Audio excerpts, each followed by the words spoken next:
Tao Te Ching can be translated as the Book of the Immanence of the Way, or the Book of the Way and of how it manifests itself in the world, or simply the Book of the Way.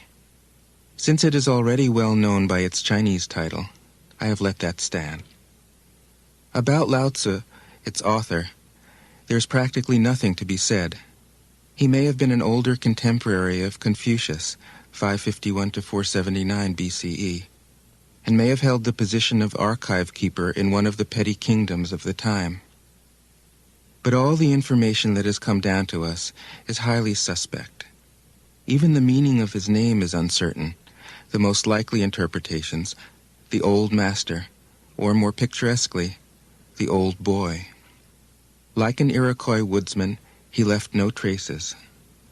All he left us is his book, the classic manual on the art of living, written in a style of gem-like lucidity, radiant with humor and grace, and large-heartedness and deep wisdom, one of the wonders of the world. People usually think of Lao Tzu as a hermit, a dropout from society, dwelling serenely in some mountain hut, unvisited except perhaps by the occasional traveler arriving from a 60s joke to ask, "What is the meaning of life?"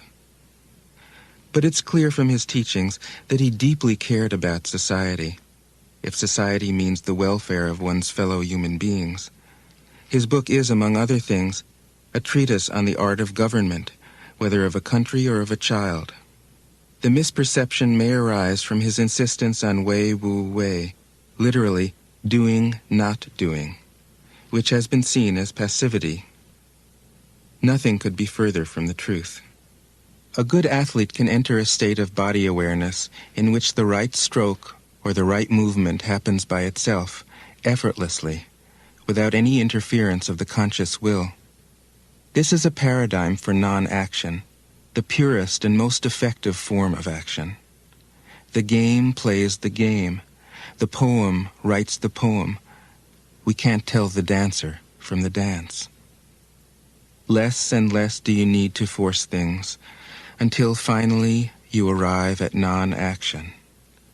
When nothing is done, nothing is left undone. Nothing is done because the doer has wholeheartedly vanished into the deed. The fuel has been completely transformed into flame. This nothing is in fact everything. It happens when we trust the intelligence of the universe in the same way that an athlete or a dancer trusts the superior intelligence of the body. Hence Lao Tzu's emphasis on softness. Softness means the opposite of rigidity, and is synonymous with suppleness, adaptability, endurance. Anyone who has seen a Tai Chi or Aikido master doing not doing will know how powerful this softness is.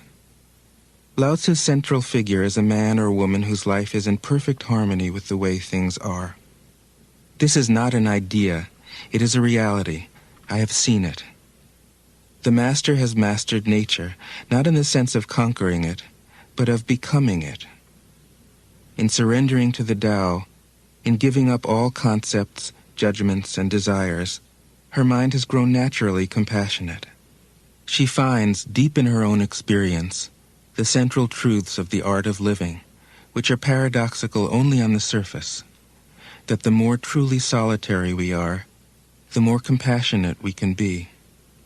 The more we let go of what we love, the more present our love becomes. The clearer our insight into what is beyond good and evil, the more we can embody the good. Until finally she is able to say, in all humility, I am the Tao, the truth, the life.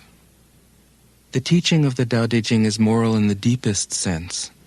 Unencumbered by any concept of sin, the master doesn't see evil as a force to resist, but simply as an opaqueness, a state of self-absorption which is in disharmony with the universal process, so that, as with a dirty window, the light can't shine through.